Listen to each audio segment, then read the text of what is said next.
Designing your game around your skill set is important, and it's even more crucial if you want to make games for a living. What is a skill set to a game developer? It's the ability to draw immersive fantasy worlds, to write beautiful emotional music that captivates your soul, to program complex interactive fighting battles, and write compelling stories that'll bring you to tears.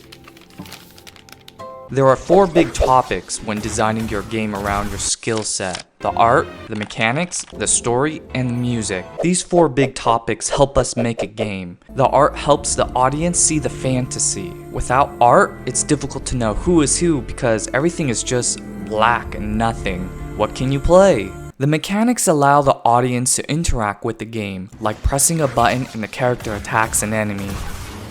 The story gives the player a goal or a motivation to keep on playing. Without a goal or a motivation, the game will be aimless and boring. And music. Music heightens the game's immersiveness. Without this, all actions and scenes will be bland and monotone. You wouldn't be able to strongly feel those emotions if music wasn't there to help cue those moments. It wouldn't be as engaging.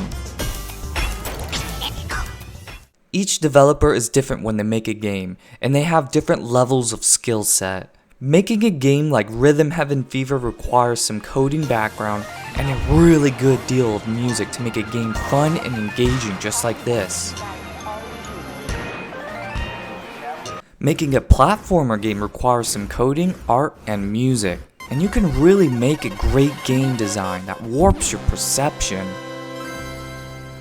You can also make a game with very limited art and emphasize on storytelling. With some coding knowledge, you can make a great puzzle platformer called When Thomas Was Alone, or a walking simulator like Firewatch, which has a more emphasis on storytelling and art. You can also make a visual novel like Slay the Princess that doesn't require a great deal of coding and still emphasize the storytelling and art. If you're really good at programming, you can make a minimalistic RTS game called Thronefall, which doesn't rely on its art or storytelling and still can be a great game. But if you wanted to make an MMORPG like Final Fantasy XIV, you're going to need to utilize all 4 skill sets, and that's really difficult to do. Usually you want to have a big team that can cover these skill sets. It's important to know what your skill sets are. If you're good at making music, make a rhythm game. If you're good at coding, make an RTS game. And if you're good at storytelling, make a visual novel or a walking simulator. These are just ideas, and there are endless possibilities when making an indie game. What you want to do is utilize your best skill set and make a game around that. Your game can shine if you lean on your strengths, and gamers will appreciate a good game rather than a dream game that's poorly executed. Let's put this all into practice with my game, A Journey's End. The goal is to use my best skill set and design a game that allows me to continue to make games in the future. Pretty much a game that makes money. As a solo developer, here are my skill sets that I'm good at. Music and storytelling. I'm great at both, but I'm not that great at art or programming. So what are the games that I can make with this skill set? Well, let's list out all of the genres that a developer can make.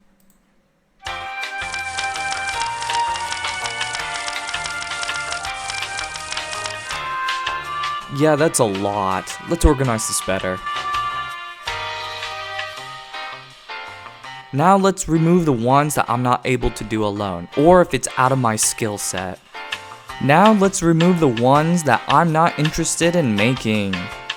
And here's the tricky part. What genre is going to make me money? Well, the most money in a certain time frame. Luckily, I have the answer to that. From Chris's blog on how to market a game, yada yada yada, lots of data. The gist is, a game with deep mechanics will sell well. He didn't mention this on the blog. He said something about certain games sell better than others, but you know, tomatoes is almost the same thing. It's pretty much obvious what genre I'm going to go. So I spent around 3 months thinking about how to design A Journey's End, and I came up with the story about a boy that's in a spirit world and he wants to go home. Sounds pretty Ghibli, huh? Cast off in some unknown world and you meet interesting spirits that can help you or want to eat you. Ooh. Anyways, it's important to lean on your skill set when you're making a game. It'll help you make a better game than a game that you're inexperienced for. This is something I had to learn with Harvest Island. Lean on your strengths.